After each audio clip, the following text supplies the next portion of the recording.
Suamiku memaksaku mendonorkan ginjal untuk ibunya. Katanya, buktikan kalau kamu itu keluarga.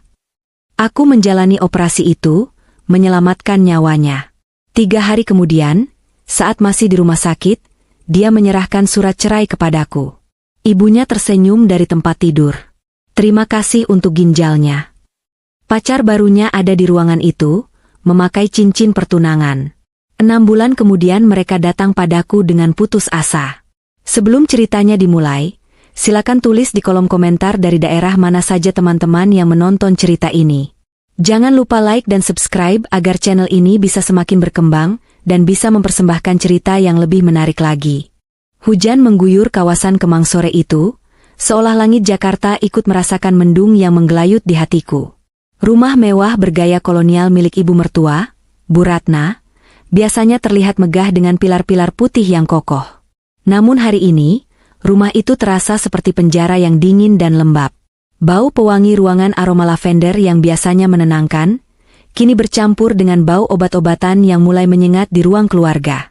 Aku duduk di sudut sofa, meremas jemari tanganku sendiri yang terasa dingin. Di hadapanku, Rian, suamiku, sedang berlutut. Ya, laki-laki yang biasanya tampil parlente dengan kemeja bermerek dan rambut yang selalu tertata rapi itu kini bersimpuh di kakiku. Air mata membasahi wajahnya, sebuah pemandangan yang seharusnya membuat hatiku luluh. Namun entah mengapa ada setitik keraguan yang mencubit ulu hatiku. Mei, aku mohon. Suara Rian parau, bergetar hebat. Ia menggenggam tanganku erat, terlalu erat hingga rasanya sakit. Cuma kamu harapan ibu, Mei. Cuma kamu. Aku menelan ludah, tenggorokanku terasa kering. Berita vonis gagal ginjal stadium akhir yang menimpa Ibu Ratna bagaikan petir di siang bolong. Dokter bilang, ibu butuh transplantasi segera. Dan dari sekian banyak orang, dari sekian banyak kerabat, entah bagaimana hasil tes kecocokan menunjuk padaku. Menantunya, orang luar yang selama ini hanya dianggap lengkap penderita di rumah gedongan ini. Tapi, Mas operasi besar? Mengangkat 1 ginjal? Tanyaku lirih. Ketakutan itu nyata. Aku hanyalah seorang guru honorer seni rupa. Tubuhku tidak sekuat atlet, dan membayangkan meja operasi membuat lututku lemas. Rian mendongak, menatapku dengan mata memerah yang menyeratkan keputusasaan sekaligus tuntutan. Kamu gak sayang sama aku? Kamu gak sayang sama ibu? Ingat, Mei, surga istri itu ada pada ridho suami. Dan ridho suami ada pada ridho ibunya. Kalau ibu sampai kenapa-napa karena kita menunda-nunda, atau karena kamu menolak, aku gak tahu harus bagaimana hidup dengan rasa bersalah itu. Kata-kata itu, selalu senjata itu yang ia gunakan. Agama, bakti, dan rasa bersalah. Rian tahu betul aku adalah wanita yang dibesarkan dengan nilai-nilai kepatuhan. Ia tahu aku lemah terhadap dalil-dalil tentang pengabdian istri. Mas Rian, bukan aku nggak mau. Aku mencoba berargumen, meski suaraku terdengar lemah. Tapi apa nggak ada cara lain? Kita bisa cari donor lain, kan? Kita bisa daftar di rumah sakit. Waktunya nggak ada, Maya. Sentak Rian tiba-tiba, membuatku tersentak kaget. Ia menyadari nada suaranya meninggi, lalu dengan cepat kembali melembut, sebuah perubahan emosi yang begitu drastis yang membuatku merinding. Maaf, sayang. Aku cuma panik. Dokter bilang kondisi ibu kritis. Menunggu donor dari orang lain bisa memakan waktu tahunan. Ibu nggak punya waktu sebanyak itu. Ia kembali mencium tanganku bertubi-tubi. Tolonglah, Mei. Buktikan kalau kamu itu benar-benar bagian dari keluarga ini. Buktikan kalau kamu bukan orang asing. Selama ini ibu mungkin keras sama kamu. Tapi itu karena beliau ingin kamu jadi menantu yang tangguh. Ini saatnya kamu ambil hati ibu sepenuhnya.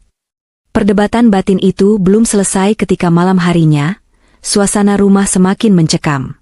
Bukan karena hantu, tapi karena kedatangan, dewan juri, kehidupan pernikahanku, tante-tante Rian. Acara arisan keluarga yang biasanya diadakan di restoran mewah, kali ini dipindah ke rumah Bu Ratna karena kondisi beliau yang lemah. Ruang tamu penuh sesak dengan wanita-wanita parubaya yang mengenakan pakaian sutra dan perhiasan emas yang berkilauan. Bau parfum mahal bercampur aduk membuat kepalaku pening. Aku sibuk keluar masuk dapur, membawa nampan berisi teh dan kue-kue basah, melayani mereka layaknya pelayan, bukan nyonya rumah muda. Kasihan ya Mbak Ratna, celetuk Tante Sari, adik Bu Ratna yang mulutnya terkenal paling pedas. Ia sengaja mengeraskan suaranya saat aku meletakkan cangkir teh di meja marmer. Sudah sakit. Gak punya cucu pula buat menghibur hati. Gerakanku terhenti sesaat. Cangkir yang kupegang sedikit bergetar, menimbulkan bunyi, kling, kecil saat beradu dengan tatakan. Iya, loh, sahut Tante Linda, yang duduk di sofa seberang sambil mengipas-ngipas wajahnya dengan kipas lipat berenda. Padahal Rian itu ganteng, bibit unggul. Sayang sekali kalau nggak ada penerusnya. Istrinya sih, mungkin, tanahnya, yang gersang. Gelak tawa tertahan terdengar di ruangan itu. Hatiku terasa disayat sembilu. Sudah 3 tahun kami menikah, dan belum adanya momongan selalu menjadi topik favorit mereka untuk menjatuhkanku. Rian yang duduk di pojok ruangan hanya diam, pura-pura sibuk dengan ponselnya, tidak sedikit pun membelaku. Bu Ratna, yang duduk di kursi roda dengan selimut menutupi kakinya, menatapku dengan pandangan layu namun tajam. Wajahnya pucat, tapi aura dominasinya tidak pudar. Sudahlah, jangan bicara soal cucu. Suara Bu Ratna terdengar serak, namun cukup keras untuk membungkam ruangan. Mungkin memang Maya belum bisa kasih itu. Tapi, ia memberi jeda dramatis, matanya menatapku lurus. Sekarang ada kesempatan buat Maya berbakti dengan cara lain. Semua mata kini tertuju padaku. Aku merasa seperti terdakwa di kursi pesakitan. Maksud Mbak Ratna, soal ginjal itu? Tanya Tante Sari, antusiasme palsu terpancar di wajahnya. Iya, jawab Bu Ratna pelan. Dokter bilang Maya cocok. Sekarang tinggal nunggu keikhlasan Maya saja. Apa dia benar-benar menganggap saya ibunya, atau cuma mertua numpang lewat? Tante Linda mendecakkan lidah, geleng-geleng kepala. Ya ampun, Maya. Kalau Tante jadi kamu, Tante nggak akan mikir 2 kali. Mertua itu kan orang tua kedua. Apalagi Rian sudah kasih kamu hidup enak. Tinggal di Kemang, gak perlu pusing mikir bayar kontrakan. Masa diminta ginjal 1 aja mikir-mikir? Ginjal kan ada 2, hilang 1 masih bisa hidup normal kok. Betul itu, timpal Tante Sari. Anggap saja itu sebagai ganti karena kamu belum bisa kasih cucu. Impas.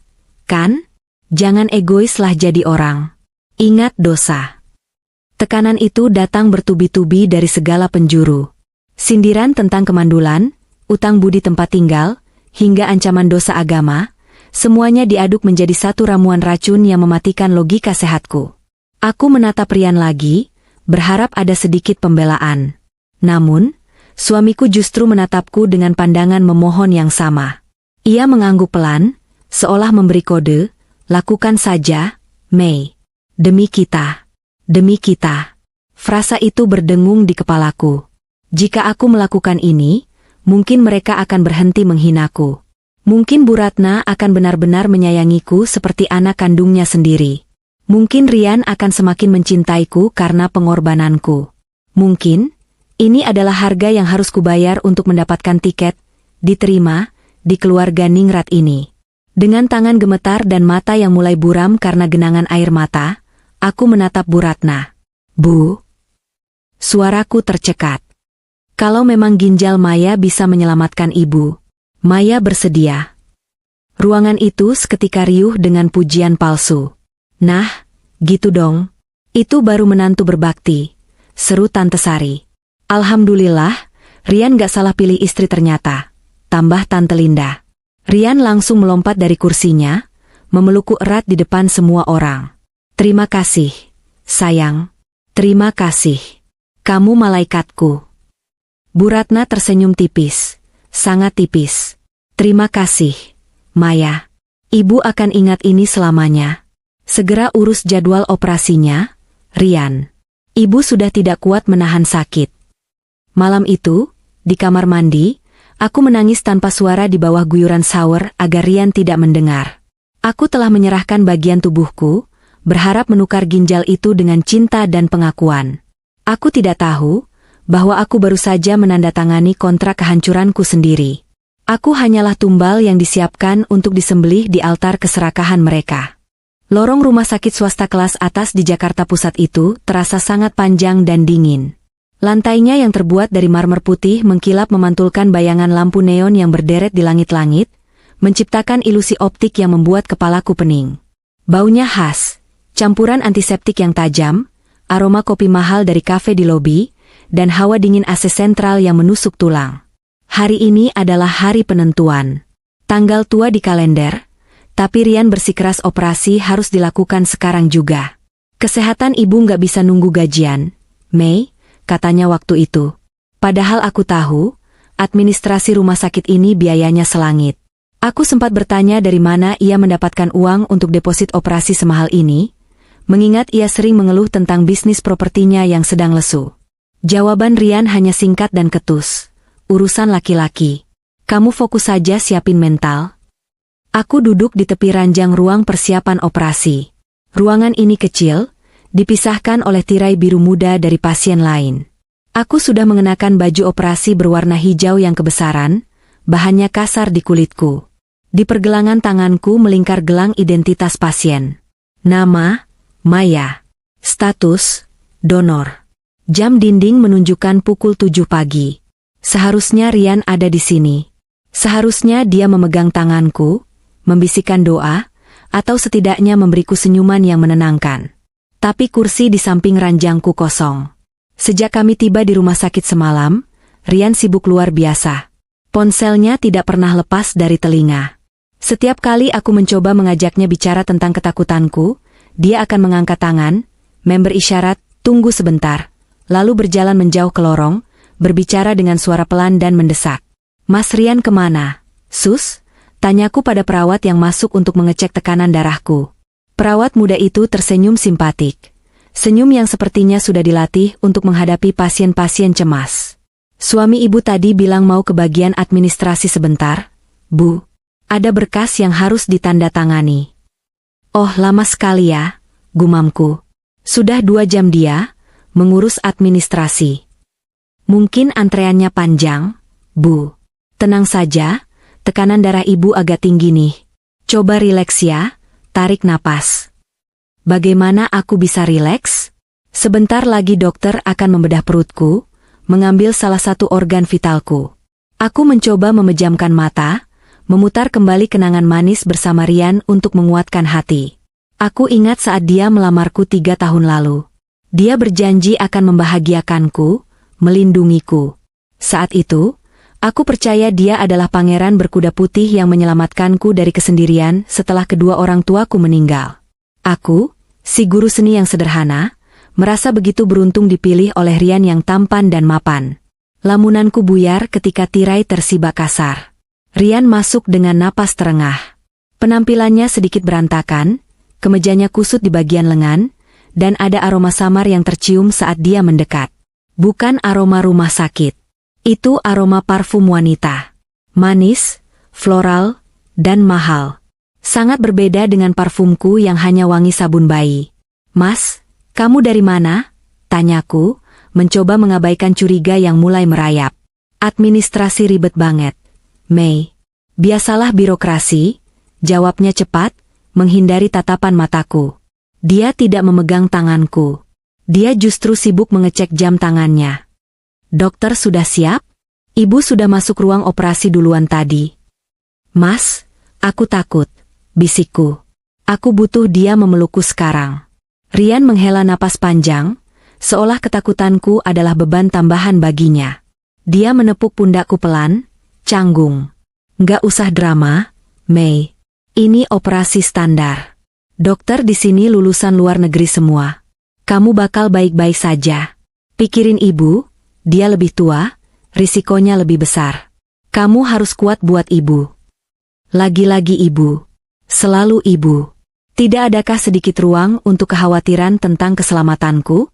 Mas, kalau ada apa-apa sama aku di meja operasi. Hus, ngomong apa sih? Potong Rian tajam. Jangan ngomong yang enggak-enggak. Pamali. Udah, kamu berdoa saja.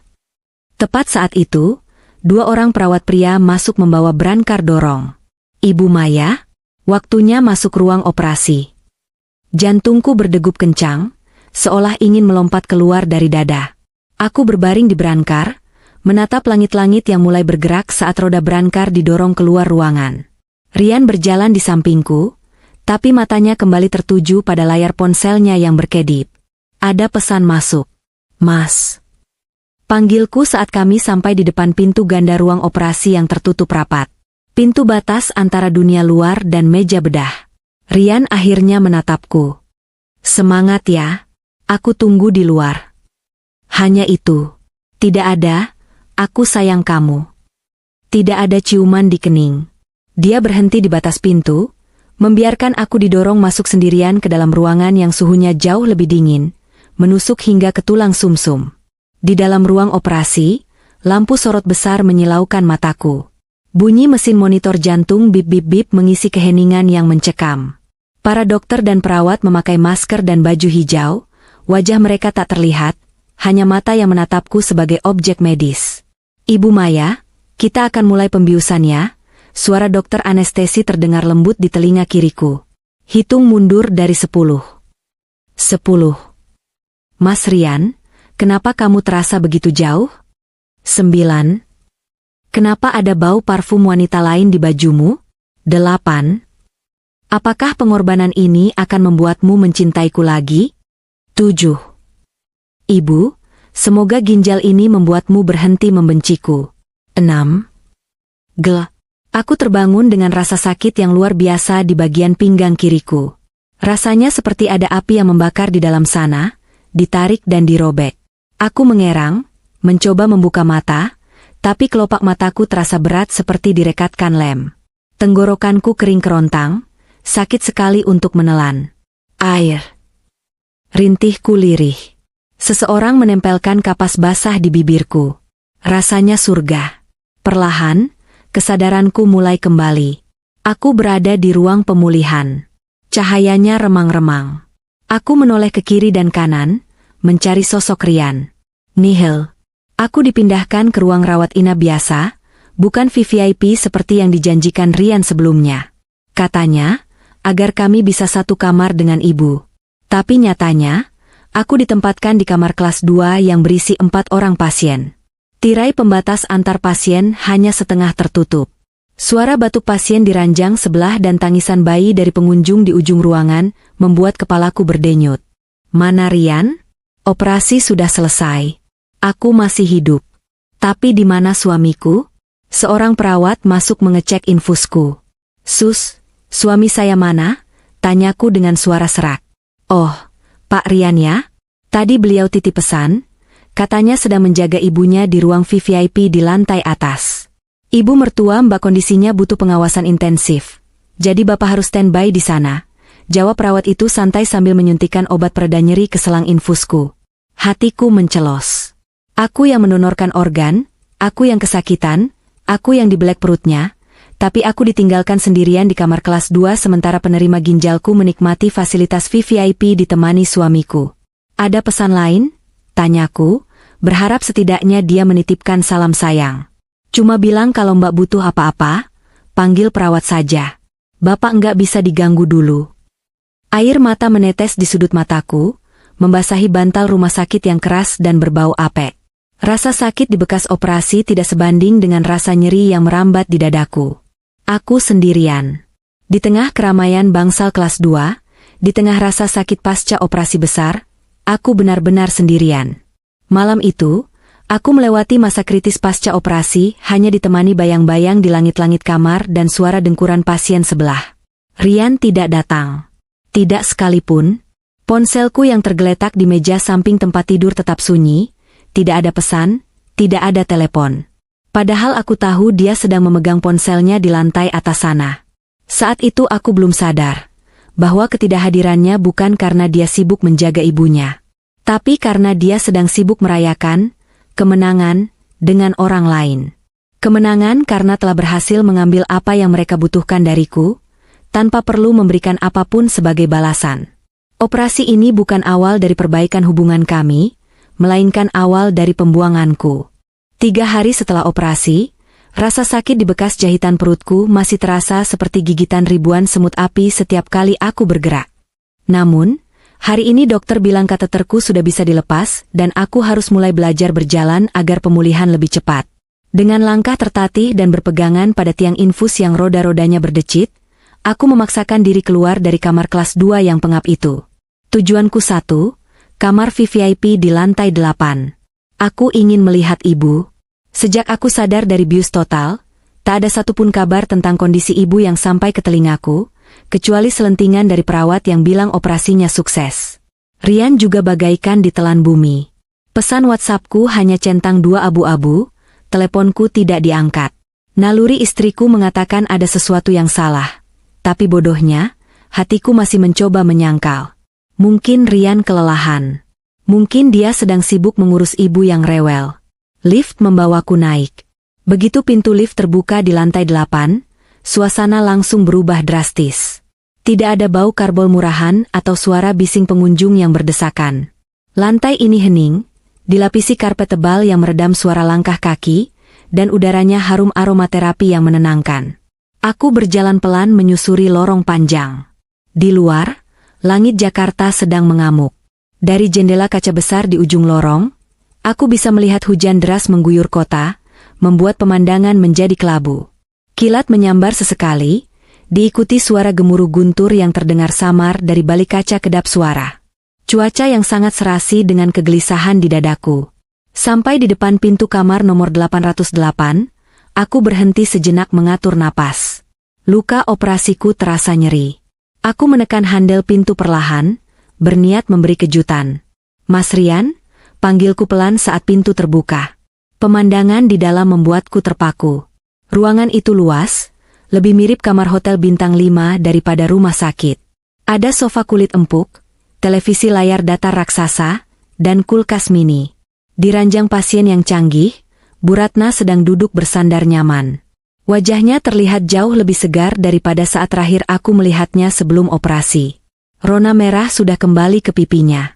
Di hadapannya, terhidang nampan berisi potongan buah-buahan segar. Tapi bukan itu yang membuat darahku berhenti mengalir. Di sofa tamu, Rian sedang duduk santai sambil tertawa lepas. Dan dia tidak sendirian. Di sebelahnya, duduk seorang wanita muda yang sangat cantik. Rambutnya panjang bergelombang, kulitnya putih mulus, dan ia mengenakan dres hamil selutut yang membalut perutnya yang mulai membuncit. Tangan Rian melingkar mesra di bahu wanita itu, sementara tangan wanita itu menyuapkan potongan apel ke mulut Rian. Duniaku runtuh detik itu juga. Suara pintu yang kututup kembali, karena terkejut membuat mereka menoleh. Tawa Rian mendadak mati. Hening yang mencekam menyelimuti ruangan, hanya dipecahkan oleh suara mesin pemantau jantung Bu Ratna yang berbunyi bip teratur dan suara guntur yang menggelegar di luar. Maya? Rian berdiri, tapi tidak ada raut bersalah di wajahnya. Justru ia terlihat terganggu, seolah aku adalah pelayan yang salah masuk kamar. Aku melangkah masuk dengan kaki gemetar. Mas, siapa dia? Tanyaku, suaraku hampir tak terdengar, tertelan oleh gemuruh di dadaku sendiri. Wanita itu menatapku dari ujung kaki sampai ujung kepala dengan tatapan meremehkan. Dia menyisir rambutnya ke belakang telinga, sengaja memamerkan cincin berlian besar yang melingkar di jari manisnya. Kilauannya menyakitkan mataku. Oh, ini pahlawan kita sudah bisa jalan rupanya. Suara Bu Ratna terdengar dari ranjang. Nadanya dingin, tajam, dan penuh cemooh. Tidak ada lagi nada memelas seperti saat dia memintaku mendonorkan ginjal. Rian menghela napas panjang, lalu berjalan mendekatiku. Bukan untuk memeluk, tapi untuk menghalangi pandanganku ke wanita itu. Mei, kita perlu bicara. Tapi nggak sekarang. Kamu balik ke kamar kamu dulu, nanti aku ke sana. Enggak, teriakku. Rasa sakit di perutku terabaikan oleh rasa sakit di hati. Jelaskan sekarang, Mas, siapa perempuan ini? Kenapa dia mesra-mesraan sama kamu di depan ibu? Dan kamu, ibu? Aku menoleh ke mertuaku. Aku baru saja kasih ginjal aku buat ibu. Kenapa ibu diam saja lihat Rian begini? Wanita di sofa itu terkekeh pelan.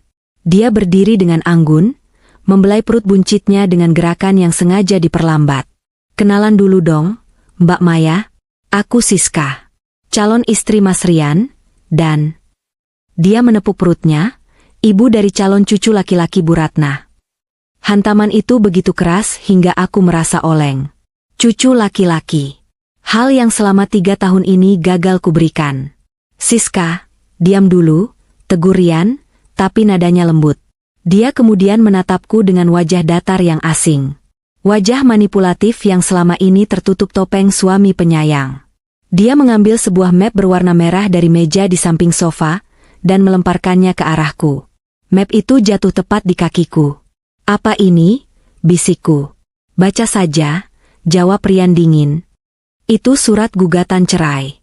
Aku sudah tanda tangan. Kamu tinggal tanda tangan, dan pengacara aku yang akan urus sisanya ke pengadilan. Aku merasa seperti disambar petir yang sedang mengamuk di luar sana. Cerai? Tapi, Mas, aku baru saja operasi. Aku baru menyelamatkan ibumu. 3 hari yang lalu kamu nangis di kaki aku, kamu bilang kita keluarga. Kamu bilang demi kita. Itu kan sebelum kamu jadi barang rusak, sahut Bu Ratna tiba-tiba. Kata-katanya setajam silet. Aku menoleh tak percaya ke arah wanita tua yang kini hidup dengan ginjal kiriku di dalam tubuhnya. Barang rusak? Bu Ratna tersenyum sinis. Terima kasih ginjalnya, Maya. Serius, saya berterima kasih. Tapi kita harus realistis. Rian itu anak tunggal saya. Dia butuh keturunan. Kamu, 3 tahun nikah, rahim kamu kosong. Siska. Bu Ratna menunjuk wanita itu dengan bangga. Siska baru 3 bulan kenal Rian, langsung hamil. Itu yang namanya wanita sempurna. Bibit unggul. Air mataku tumpah tak terbendung. Tubuhku menggigil hebat. Jadi semua ini cuma sandiwara? Permohonan kalian, air mata kalian, janji-janji manis itu, cuma supaya aku mau kasih ginjal. Anggap saja itu barter. Mei, potong Rian tanpa perasaan. Dia kembali duduk di samping Siska, menggenggam tangan wanita itu. Kamu kasih ginjal buat ibu, aku kasih kamu hidup enak selama 3 tahun ini.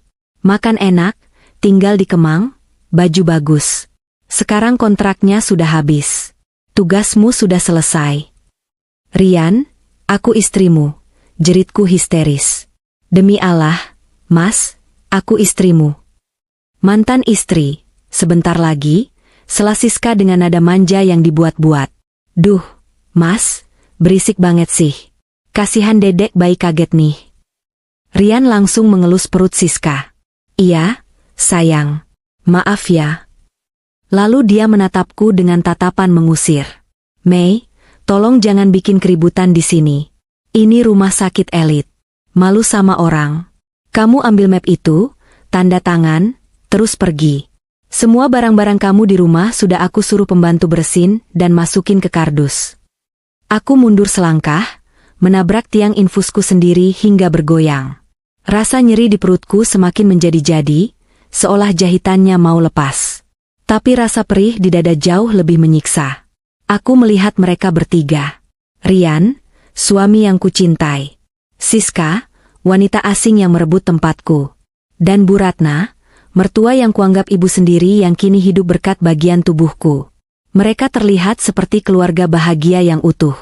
Dan aku hanyalah benalu yang sudah tidak berguna setelah sarinya dihisap habis. Kalian jahat? Desisku. Kalian manusia atau iblis? Ibu, ginjal di dalam tubuh ibu itu punya saya. Darah yang mengalir di situ darah saya. Setiap kali ibu bernapas, setiap kali ibu kencing, ibu akan ingat kalau nyawa ibu disambung oleh orang yang ibu buang. Wajah Bu Ratna merah padam karena marah. Kurang ajar. Berani kamu nyumpahin orang tua?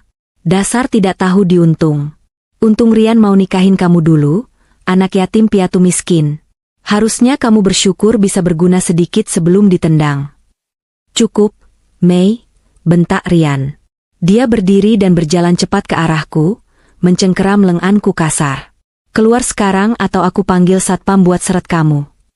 Rian mendorongku ke arah pintu. Tenagaku yang belum pulih membuatku hampir tersungkur. Aku berpegangan pada gagang pintu agar tidak jatuh. Ingat ini, Mas, ucapku dengan suara bergetar, menatap matanya yang kini penuh kebencian. Tuhan tidak tidur. Kalian mungkin menang hari ini. Kalian bisa tertawa di atas penderitaanku. Tapi air mata orang yang dizalimi tidak akan pernah kering sampai keadilan datang. Camkan itu. Aku memungut map merah itu dari lantai dengan susah payah, menahan perih di perut. Aku tidak akan membiarkan mereka melihatku hancur di ruangan ini. Dengan sisa harga diri yang kumiliki, aku berbalik dan berjalan keluar. Di belakangku, samar-samar ku dengar suara Siska. Ih, serem banget sih. Mas, jangan sampai dia balik lagi ya. Nggak akan, sayang. Dia nggak punya siapa-siapa lagi selain kita. Habis ini dia bakal jadi gelandangan, jawab Rian enteng. Pintu tertutup. Aku bersandar di dinding lorong yang dingin, merosot perlahan ke lantai. Tangisku pecah dalam diam, beradu dengan suara guntur yang kembali menggelegar. Di luar hujan badai, tapi badai di dalam hidupku baru saja dimulai. Aku sendirian, cacat, dibuang, dan dikhianati oleh orang-orang yang paling kucintai. Matahari Jakarta bersinar terik tanpa ampun, seolah mengejek nasibku yang sedang berada di titik nadir. Aspal jalanan di depan lobi rumah sakit memantulkan hawa panas yang membuat pandanganku berbayang. Debu jalanan beterbangan, menempel pada kulitku yang lengket oleh keringat dingin. Baru 1 jam yang lalu aku dipaksa keluar dari rumah sakit. Setelah kejadian di kamar VVIP itu, Rian benar-benar membuktikan ucapannya. Dia tidak membayar biaya perpanjangan kamarku.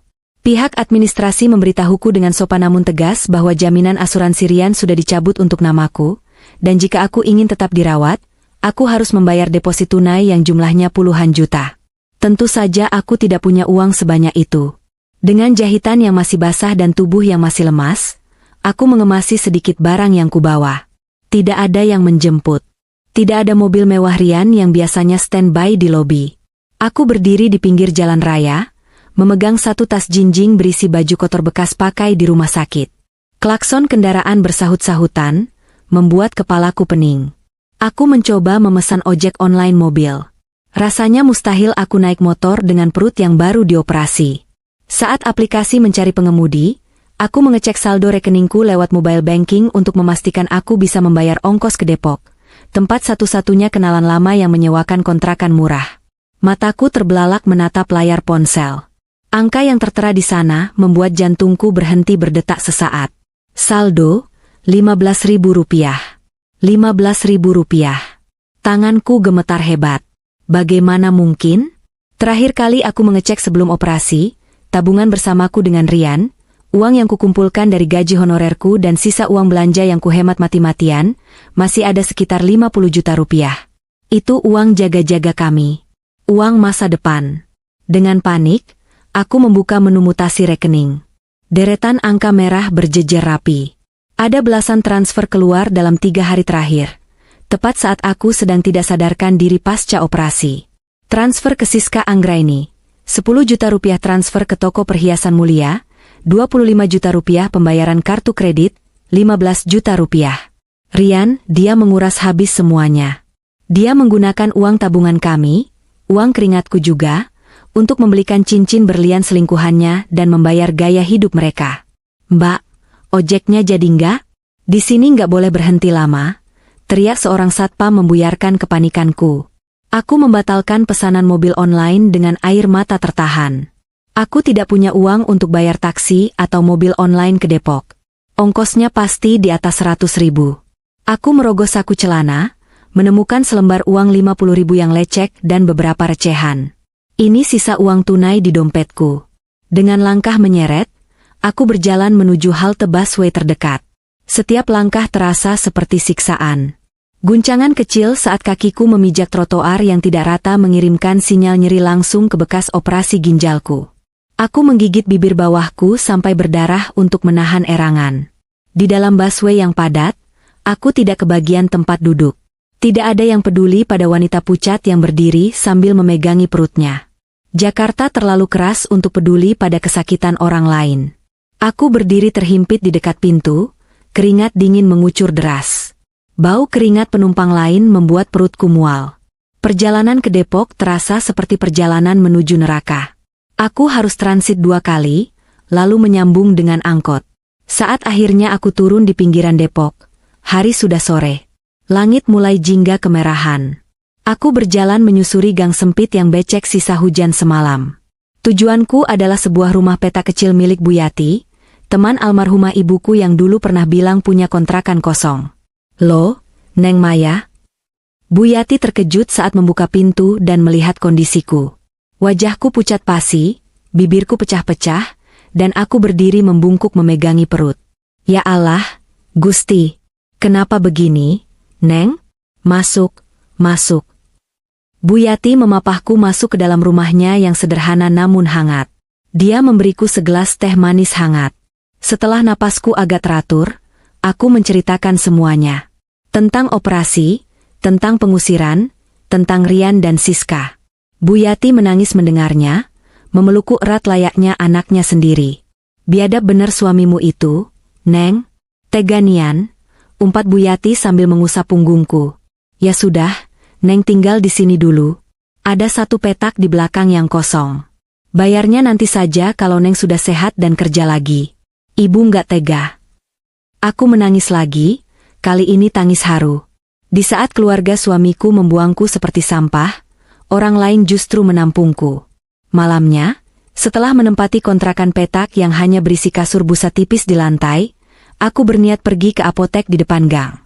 Obat pereda nyeri yang diberikan rumah sakit sudah habis tadi siang. Rasa sakit di pinggangku mulai tak tertahankan, berdenyut-denyut panas sampai ke tulang punggung. Aku berjalan pelan ke minimarket yang ada mesin ATM-nya. Aku ingat aku masih punya satu kartu debit lain, kartu dari rekening lama warisan orang tua. Isinya tidak banyak, hanya sisa penjualan tanah kebun kecil di kampung, tapi cukup untuk hidup sebulan 2 bulan. Kartu ini kusimpan rapat-rapat di dompet tersembunyi. Rian tidak tahu PIN-nya. Aku memasukkan kartu ke mesin, menekan PIN dengan jari gemetar menahan sakit. "Maaf, transaksi ditolak. Saldo tidak mencukupi." Aku ternganga. Aku mencoba lagi. Cek saldo. Saldo, Rp2.500. Lututku lemas. Aku jatuh terduduk di lantai minimarket yang dingin. Orang-orang menatapku aneh, tapi aku tidak peduli. Bagaimana bisa? Kartu ini selalu ada padaku. Rian tidak tahu PIN-nya. Tuh. Ingatanku melayang ke seminggu sebelum operasi. Saat itu Rian sangat manis. Dia meminjam ponselku dengan alasan ponselnya rusak. Dia juga memintaku menandatangani banyak berkas dengan alasan prosedur persetujuan donor ginjal. Tumpukan kertas yang tebal itu, aku tidak membacanya satu persatu karena percaya padanya. Dan aplikasi mobile banking untuk rekening warisan ini ada di ponselku. Dengan tangan gemetar, aku membuka ponsel, mengecek email notifikasi bank. Benar saja.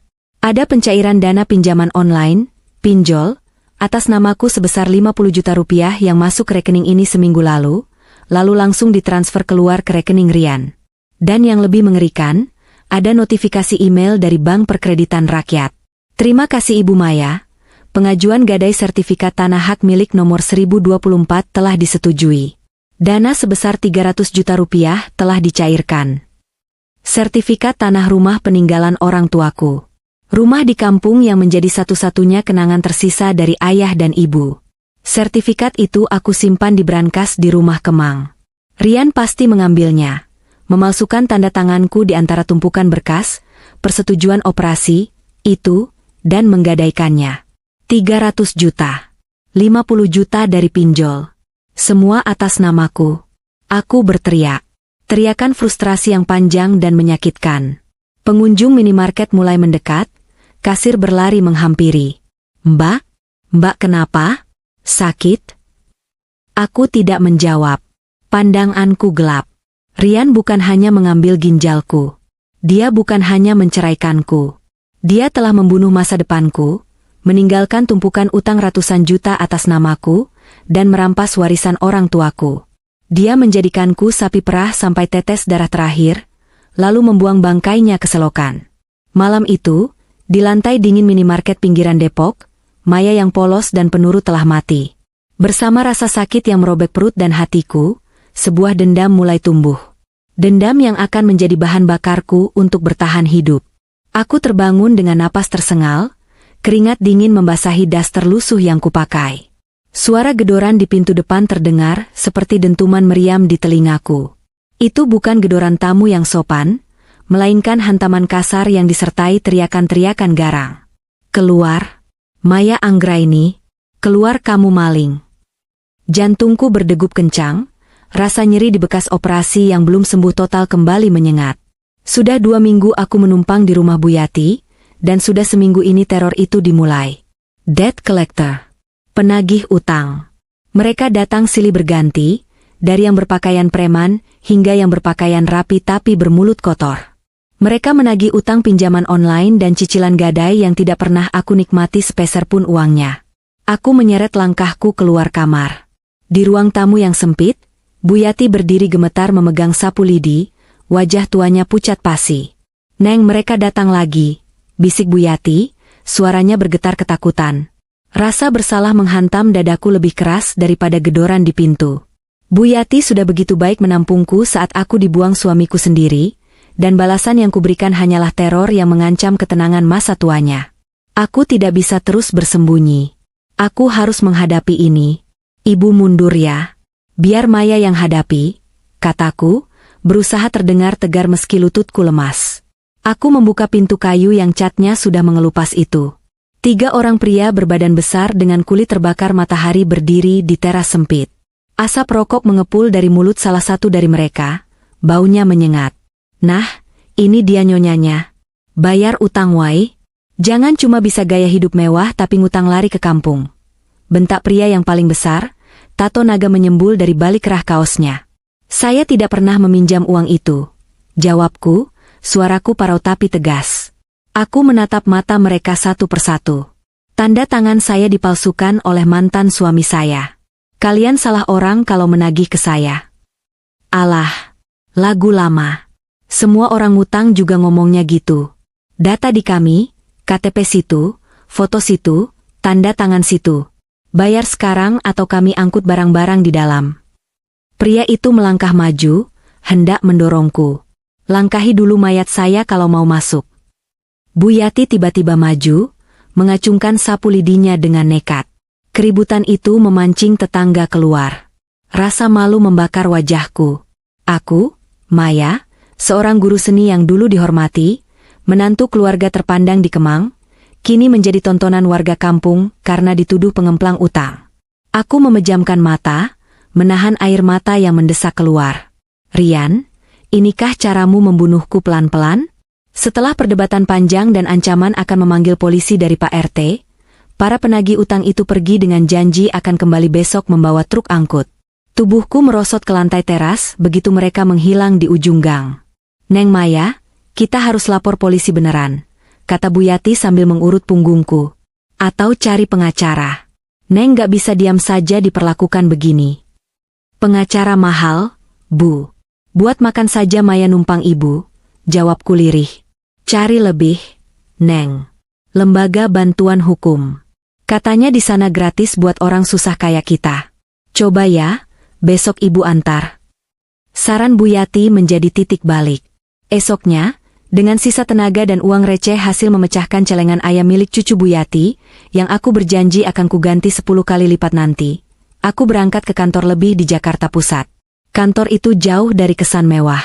Letaknya di ruko tua yang catnya kusam, penuh tumpukan berkas yang menggunung di setiap meja. Namun, di sanalah aku bertemu dengan Pak Bagas. Pak Bagas berbeda jauh dengan Rian. Jika Rian adalah kemeja sutra licin dan parfum mahal yang memabukkan, Pak Bagas adalah kemeja katun kotak-kotak yang lengan bajunya digulung dan aroma kopi hitam. Rambutnya sedikit berantakan, dan ada kerutan tegas di dahinya. Tapi matanya tajam namun teduh. Sorot mata orang yang sudah kenyang melihat ketidakadilan dan memilih untuk melawannya.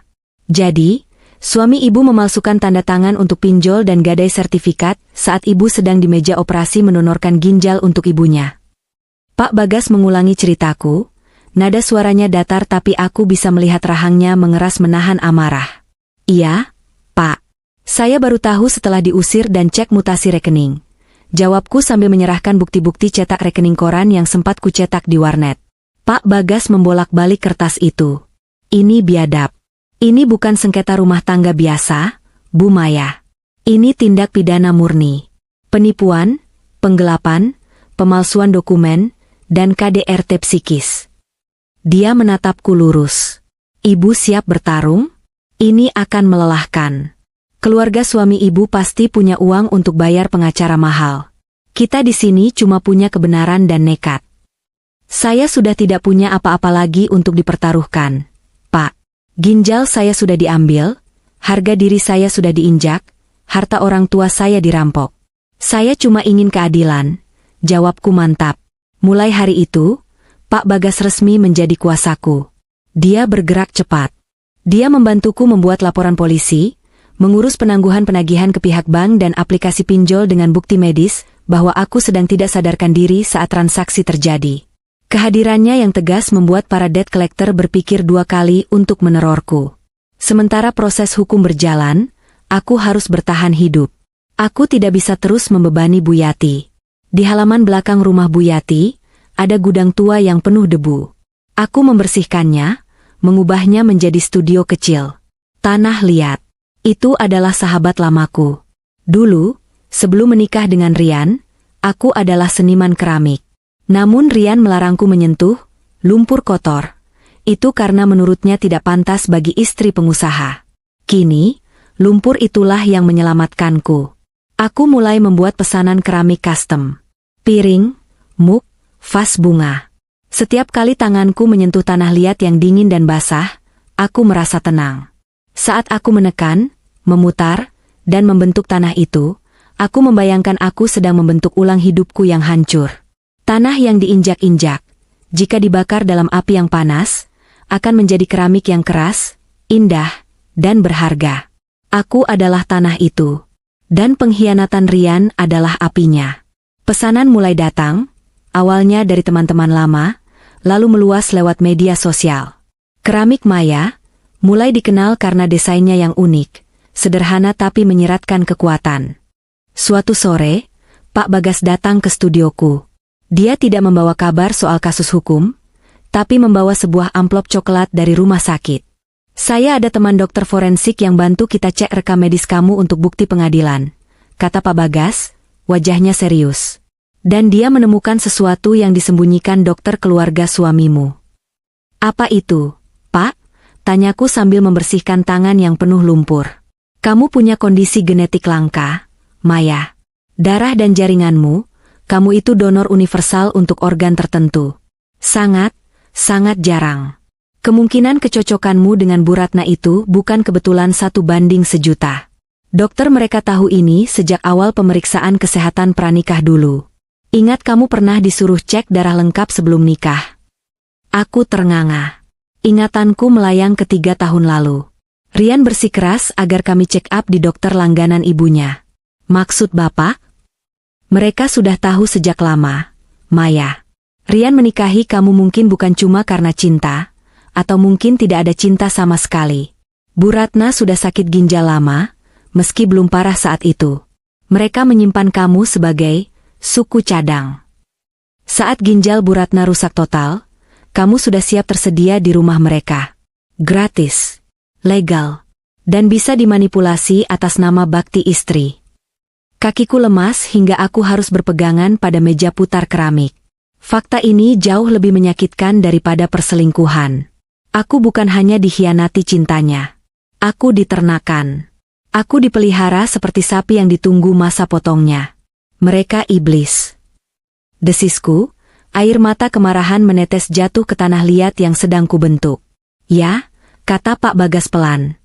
Dan karena itu, kita akan pastikan mereka membayar mahal untuk setiap tetes darah yang mereka ambil dari kamu.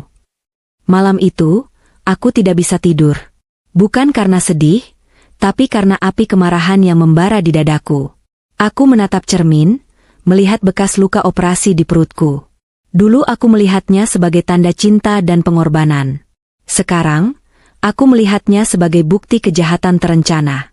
Aku kembali ke meja keramikku di tengah malam buta. Aku mengambil segumpal tanah liat besar. Dengan emosi yang meluap, aku membantingnya, menekannya, membentuknya. Bukan menjadi piring atau vas cantik. Aku membentuk sebuah patung abstrak. Bentuknya meliuk, seperti wanita yang sedang merangkak keluar dari kobaran api, dengan satu tangan menggapai langit. Karya itu kuberi nama, Renjana Dendam. Dan itu adalah karya terbaik yang pernah kubuat. 6 bulan berlalu. Waktu, kerja keras, dan 2 orang teraniaya adalah kombinasi yang ajaib. Bisnis keramikku berkembang pesat. Studio kecil di belakang rumah Bu Yati kini sudah direnovasi menjadi lebih layak. Pesanan datang dari kafe-kafe kekinian di Jakarta Selatan, bahkan ada beberapa galeri seni yang mulai melirik karyaku. Aku mulai bisa menabung. Sedikit demi sedikit, aku mencicil untuk menebus sertifikat tanah orang tuaku, meskipun proses hukum pidana Rian masih berjalan alot karena pengacaranya terus mencari celah untuk menunda sidang. Hari itu, aku harus mengantar sendiri 1 set piring keramik eksklusif pesanan sebuah kafe mewah baru di kawasan Senopati. Sebenarnya aku bisa menggunakan jasa kurir, tapi pemilik kafe meminta bertemu langsung untuk mendiskusikan pesanan tambahan. Senopati, kawasan elit tempat manusia-manusia, langit, Jakarta berkumpul. Dulu, aku sering kesini menemani Rian pamer mobil barunya. Sekarang, aku datang dengan mobil pick-up sewaan, mengenakan kemeja flanel sederhana dan celana jeans, dengan rambut diikat kuda. Tapi anehnya, aku merasa jauh lebih percaya diri sekarang daripada saat aku memakai gaun sutra pemberian Rian dulu. Saat aku sedang menata piring-piring di meja display kafe, mataku menangkap sosok yang sangat familiar duduk di meja sudut dekat jendela besar. Jantungku berdesir, bukan karena rindu, tapi karena refleks trauma tubuhku. Itu Rian dan Siska. Mereka sedang bertengkar. Meski suara mereka tertahan, gestur tubuh mereka tidak bisa bohong. Rian terlihat kurus dan kusam. Rambutnya yang dulu selalu klimis kini agak berantakan. Wajahnya tegang. Sementara Siska, yang perutnya sudah sangat besar, mungkin tinggal menunggu hari untuk melahirkan, terlihat marah. Dia menunjuk-nunjuk wajah Rian dengan garpu. Kamu bilang warisan ibumu cair bulan ini. Mana? Kartu kredit aku declinet semua, Mas. Malu aku sama teman arisan. Suara lengkingan Siska terdengar samar-samar sampai ke tempatku berdiri. Aku bersembunyi di balik pilar dekorasi, mengamati mereka. Ada rasa kepuasan gelap yang merayap di hatiku. Sabar dong, SIS. Kamu pikir gampang jual tanah sengketa? Ternyata tanah di Pondok Indah itu suratnya ganda. Ibu ditipu rekan bisnisnya dulu. Rian membalas dengan nada frustrasi sambil mengacak rambutnya. Ah, jadi itu ceritanya. Bu Ratna, sang sosialita palsu. Selama ini dia selalu membanggakan warisan tanah dan properti di mana-mana kepada Rian, menjanjikan Rian akan jadi miliarder jika bersabar. Ternyata semuanya kosong. Rian meninggalkan istri yang tulus demi harta fata morgana. Tiba-tiba, perhatianku teralihkan oleh kedatangan sosok ketiga. Bu Ratna. Dia berjalan masuk ke kafe dengan langkah tertatih, dibantu tongkat. Penampilannya mengejutkan. 6 bulan lalu, setelah menerima ginjalku, dia terlihat segar bugar. Sekarang, tubuhnya bengkak-bengkak, terutama di bagian wajah dan kaki. Kulitnya kusam, matanya kuning. Tapi yang membuatku geleng kepala, dia langsung memesan steak wagyu dengan saus creamy dan segelas besar es kopi susu kekinian yang penuh gula. Jangan makan itu. Dokter kan bilang dia terendah garam dan protein. Tegur Rian lemah saat ibunya duduk. Ah, cerewet kamu. Mama sudah sembuh. Ginjal baru mama ini kuat. Si Maya itu kan sehat walafiat dulu, pasti ginjalnya bagus. Mama bosen makan bubur tawar terus. Bentak Bu Ratna keras, membuat beberapa pengunjung menoleh. Dia melahap makanan berlemak itu dengan rakus, seolah menantang maut. Aku masih mematung di balik pilar. Tiba-tiba, Pak Bagas meneleponku. Aku mengangkatnya sambil berbisik. Halo, Pak. Maya, saya baru dapat info valid dari intel kita. Suara Pak Bagas terdengar serius tapi ada nada kemenangan. Aset Bu Ratna di Kemang baru saja disita bank hari ini. Ternyata rumah mewah itu sudah digadaikan diam-diam oleh Bu Ratna 5 tahun lalu untuk menutupi gaya hidup sosialitanya, dan sekarang macet total. Rian dan Siska belum tahu sepertinya. Mereka resmi bangkrut, Mei. Miskin. Aku menatap keluarga itu dari kejauhan. Mereka duduk di atas bom waktu. Rian yang stres dikejar tagihan, Siska yang matre dan hamil tua, serta Bu Ratna yang sakit tapi bebal. Mereka ada di depan saya sekarang. Pak, Di kafe Senopati, bisikku. Oh ya? Tonton saja pertunjukannya, Maya. Karma tidak butuh pengacara. Benar saja. Tidak sampai 10 menit setelah menutup telepon, drama itu dimulai.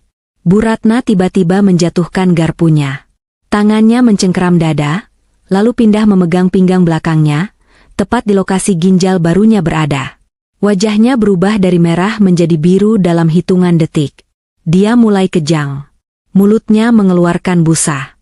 Mama. Ma. Rian panik, melompat dari kursinya hingga kursi itu terbalik. Aduh, Mas, jangan teriak-teriak, malu. Siska justru sibuk menutupi wajahnya dengan tas branded, yang mungkin KW, takut dikenali orang karena dia selebgram. Tolong, panggil ambulans, teriak Rian histeris. Pengunjung kafe mulai panik. Aku melihat semuanya dengan tatapan dingin. Tidak ada dorongan sedikitpun di kakiku untuk berlari menolong. Dulu, aku pasti sudah menjadi orang pertama yang memeluk Bu Ratna, memijat kakinya, menangis mendoakannya.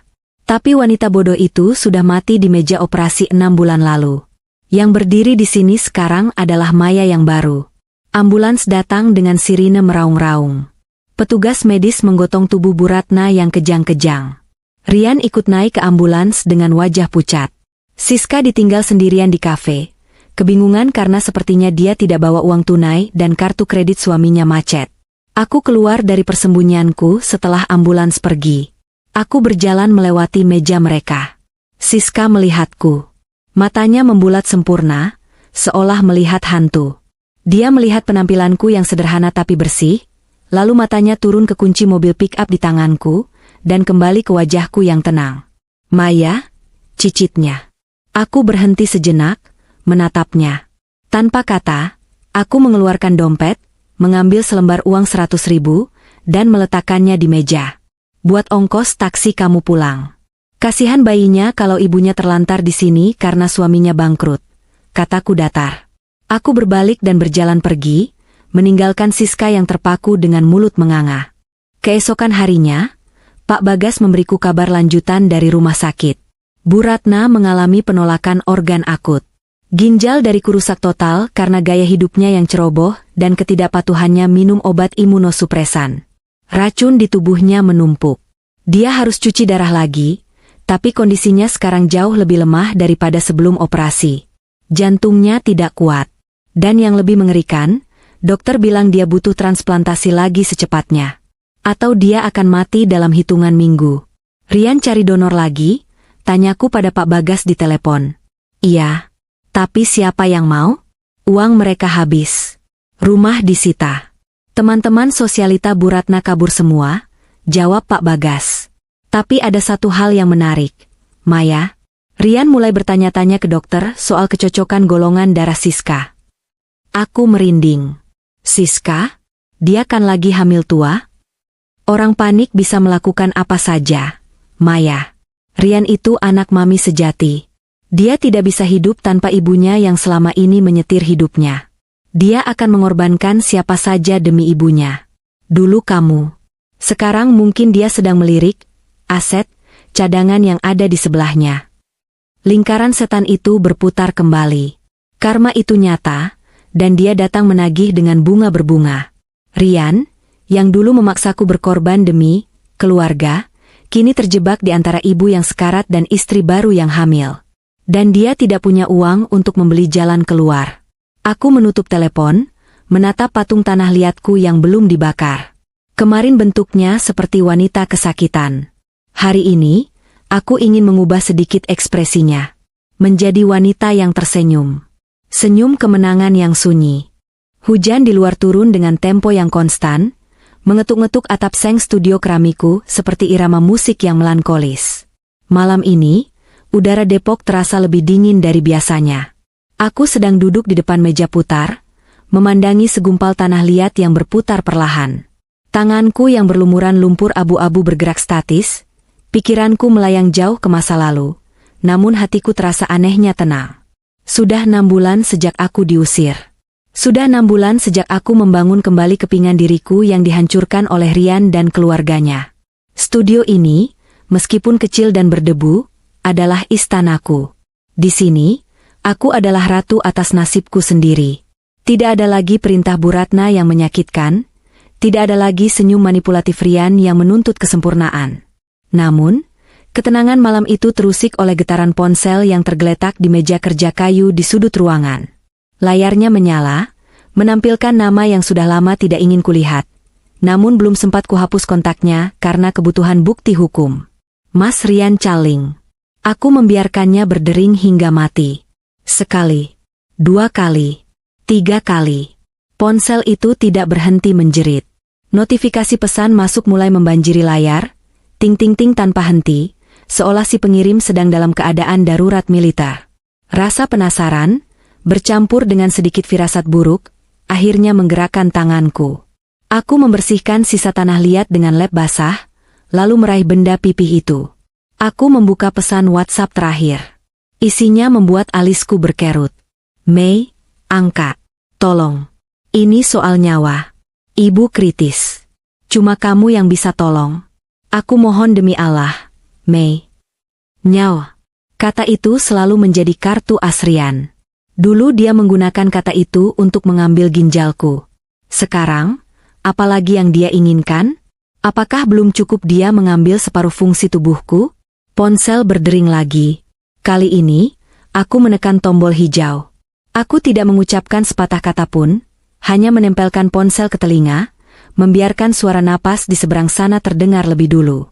Halo? Maya? Ya Allah, Mei, akhirnya kamu angkat. Suara Rian terdengar parau, pecah, dan basah. Dia menangis.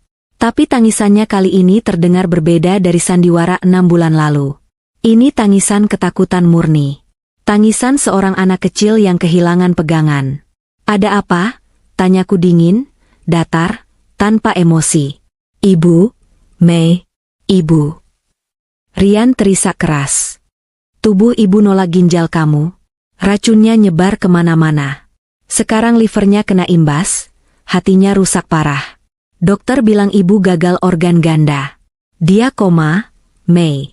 Dia butuh transplantasi hati segera, atau cangkok ginjal ulang kalau dia kuat. Aku mendengus pelan, sebuah tawa miris lolos dari bibirku. Lalu, apa urusannya sama aku? Mas, aku bukan dokter. Aku bukan Tuhan. Dan yang paling penting, aku bukan istrimu lagi. Jangan ngomong gitu, Mei. Aku tahu aku salah. Aku bajingan. Aku ngaku dosa, Mei. Tapi tolong kesampingkan dulu ego kamu. Dokter bilang kamu donor universal. Ingat kan? Genetik kamu langka, Mei. Cuma kamu yang cocok sama ibu. Kalau cari donor lain antreannya tahunan, ibu nggak bakal bertahan sampai besok lusa. Darahku mendidih. Keberanian laki-laki ini benar-benar tidak masuk akal. Setelah dia membuangku, menceraikanku, memalsukan tanda tanganku, dan membuatku dikejar penagih utang, dia sekarang meminta organ tubuhku yang lain? Mas, kamu sadar nggak apa yang kamu minta? Suaraku mulai meninggi, bergetar oleh amarah yang tertahan. Kamu minta hati aku? Liver aku? Setelah kamu ambil ginjal aku? Kamu mau bunuh aku pelan-pelan supaya ibumu bisa hidup abadi? Kamu pikir aku ini apa? Suku cadang? Spare part mobil yang bisa kamu kanibal sesuka hati? Bukan gitu, Mei. Hati bisa tumbuh lagi. Kamu kan tahu liver bisa regenerasi. Rian membela diri dengan panik, logika medisnya yang dangkal terdengar menggelikan. Aku bakal bayar, Mei. Aku janji. Sertifikat rumah kamu yang aku gadai, aku bakal tebus. Aku bakal lunasin semua utang. Aku bakal rujuk sama kamu. Kita mulai dari awal. Aku bakal tinggalin Siska. Siska itu nggak guna, Mei. Dia cuma beban. Aku terdiam, mencerna kalimat terakhirnya. Siska itu nggak guna. Betapa mudahnya dia membuang manusia. Dulu aku yang dibuang karena dianggap tanah gersang.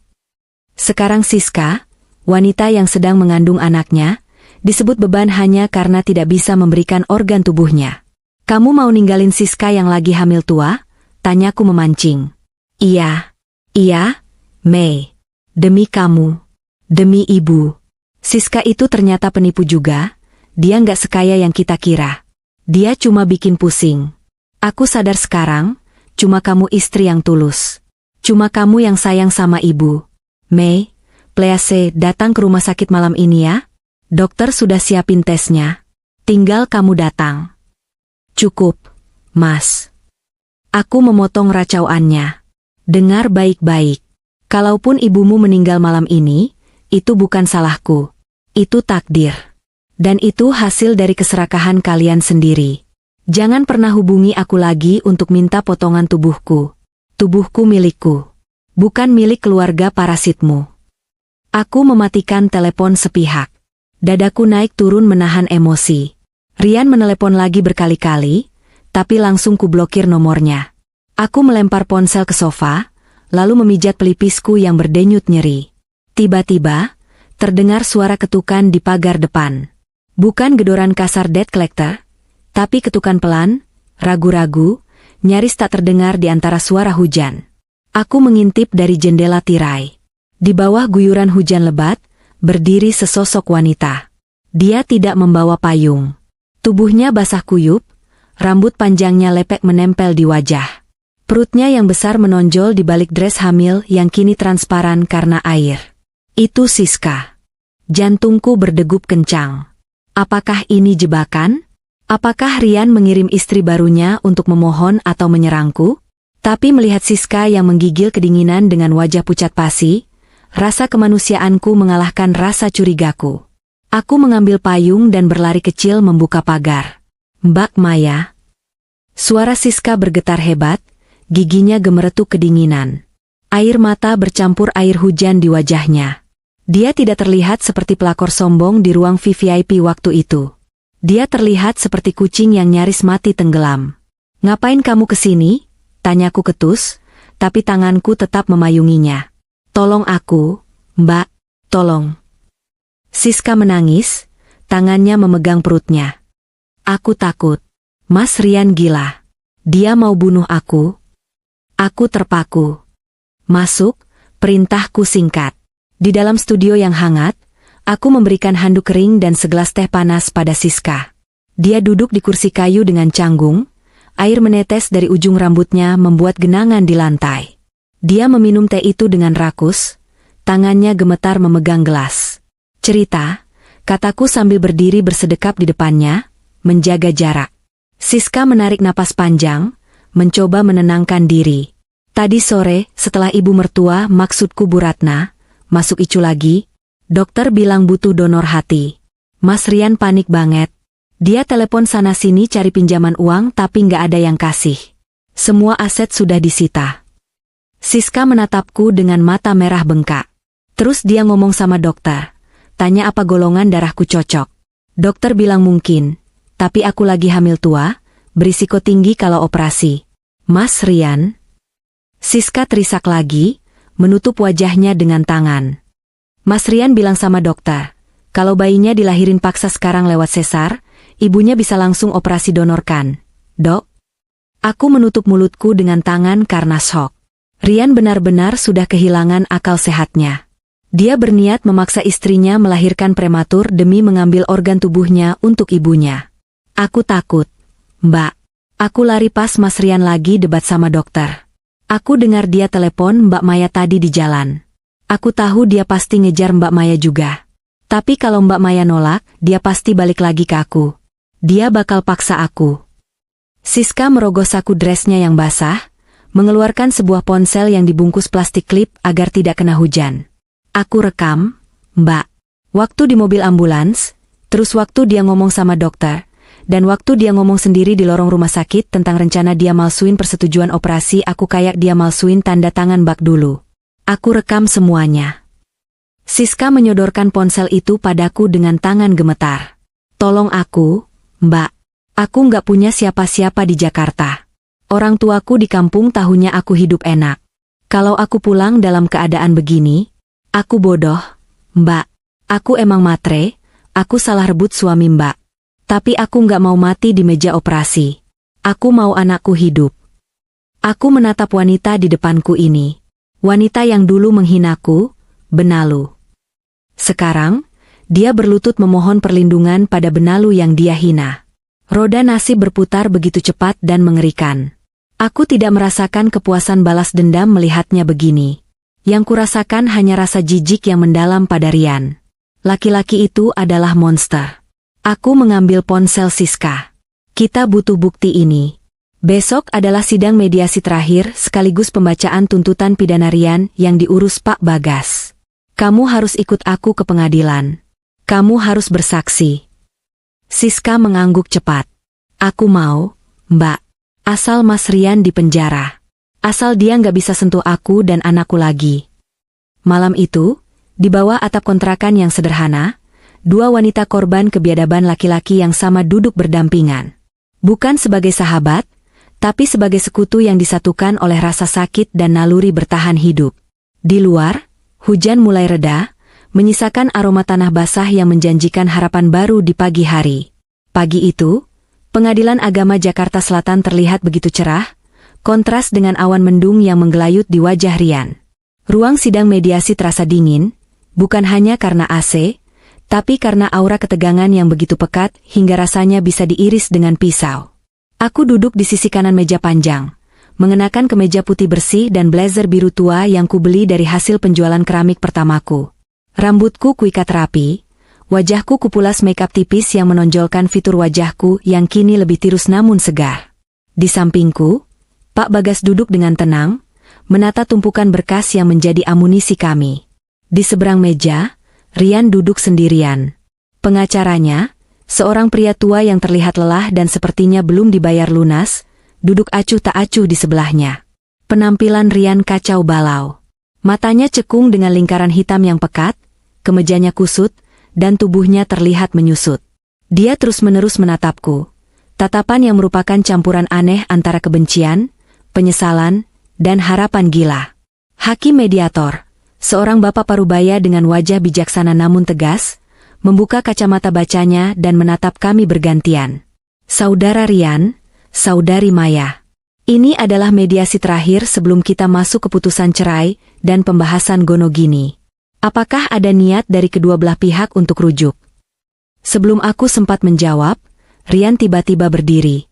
Kursinya berdecit keras menggesek lantai. Tanpa mempedulikan etika sidang, dia berjalan memutari meja dan menjatuhkan dirinya berlutut di dekat kakiku. Maya, maafkan aku, suaranya serak, menggema di ruangan yang hening.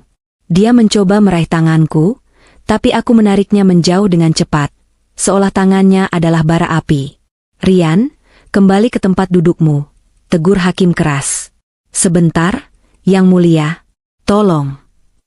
Rian menangkupkan kedua tangannya di depan dada, menatapku dengan air mata buaya yang kembali mengalir. Mei, ibu sekarat. Detik ini juga ibu bisa meninggal. Aku tahu aku salah. Hukum aku, pukul aku. Tapi tolong, kasih kesempatan buat ibu. Dokter bilang cuma butuh sedikit irisan hati kamu. Sedikit saja, Mei. Kamu masih bisa hidup normal. Tolonglah, buktikan kalau kamu wanita yang berhati mulia.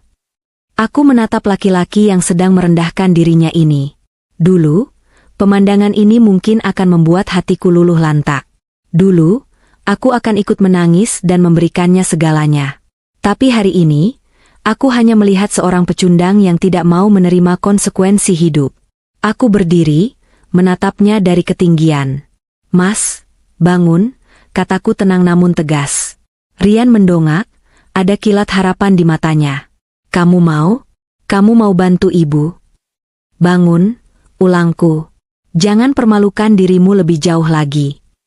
Rian berdiri perlahan, kakinya goyah. Dengar baik-baik, Rian, suaraku lantang, mengisi seluruh sudut ruangan. 3 tahun aku mengabdi. Aku bersihkan rumahmu, aku masakan makananmu, aku layani ibumu yang tidak pernah menghargaiku. 6 bulan lalu, aku berikan ginjal kiriku. Bagian dari tubuhku, ciptaan Tuhan yang dititipkan padaku, aku berikan untuk ibumu. Aku menarik napas panjang, menahan getaran di suaraku agar tetap stabil. Dan apa balasannya? Kamu selingkuh di rumah sakit saat aku masih berdarah.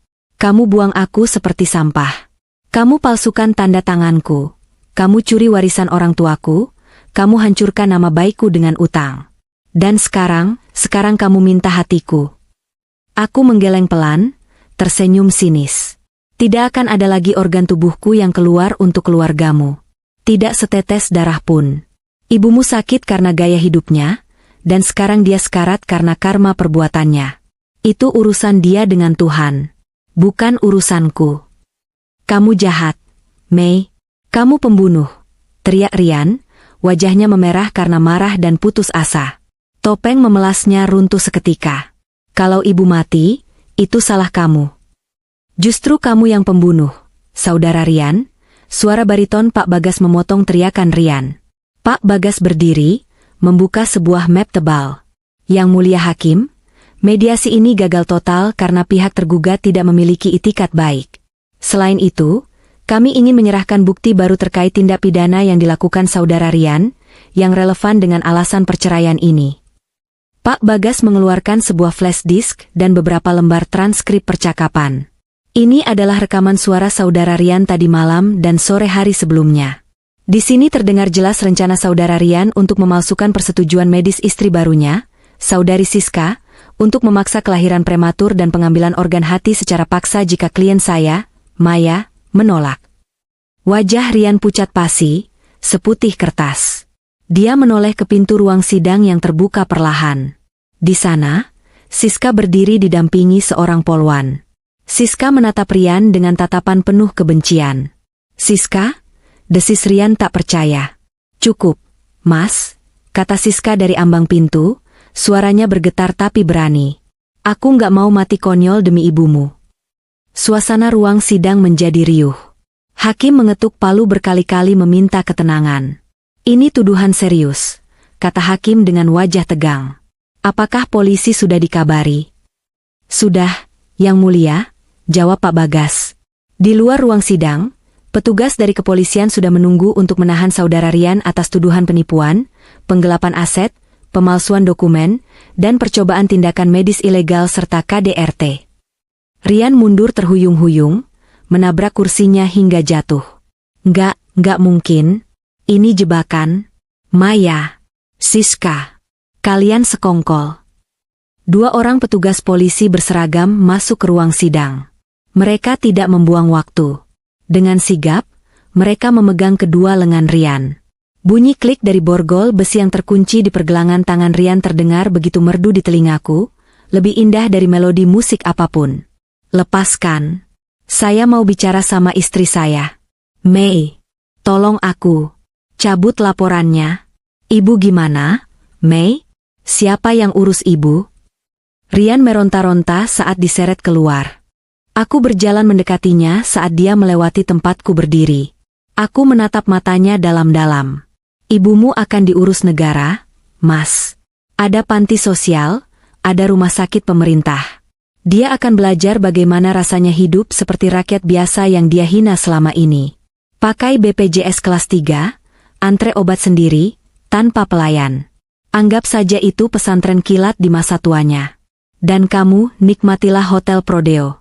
Di sana, kamu nggak perlu pusing mikir utang. Rian diseret keluar, teriakannya memudar di lorong pengadilan. Siska yang berdiri di dekat pintu menatapku, kami bertukar anggukan kecil. Tidak ada pelukan persahabatan, hanya pengakuan diam-diam bahwa perang ini sudah selesai. Dia akan pulang ke kampungnya hari ini juga, memulai hidup baru dengan bayinya, jauh dari bayang-bayang Rian. Sidang ditutup dengan keputusan Verstek. Aku resmi bercerai. Hak asuh atas diriku sendiri telah kembali sepenuhnya. Aku berjalan keluar dari gedung pengadilan. Matahari Jakarta bersinar terik, tapi kali ini tidak terasa menyengat. Udaranya terasa segar, memenuhi paru-paruku yang selama ini sesak. Di depan gerbang, Pak Bagas tersenyum padaku. Selamat, Bu Maya. Sertifikat tanah orang tua ibu sudah aman, sedang dalam proses balik nama kembali karena cacat hukum gadainya, kata Pak Bagas. Terima kasih, Pak. Terima kasih untuk semuanya. Jawabku tulus. Aku mendongak menatap langit biru. Tidak ada lagi beban di pundakku. Tidak ada lagi keluarga parasit yang menghisap darahku. Aku menyentuh perut kiriku, tempat bekas luka operasi itu berada. Lukanya masih ada, akan selalu ada sebagai pengingat bahwa aku pernah begitu bodoh karena cinta. Tapi sekarang, luka itu bukan lagi simbol kelemahan. Itu adalah medali perangku. Aku, Maya, wanita dengan satu ginjal, kini berdiri utuh. Aku siap kembali ke studioku, memutar tanah liat, dan membentuk masa depan baru yang indah, sekuat keramik yang telah lolos dari pembakaran api neraka.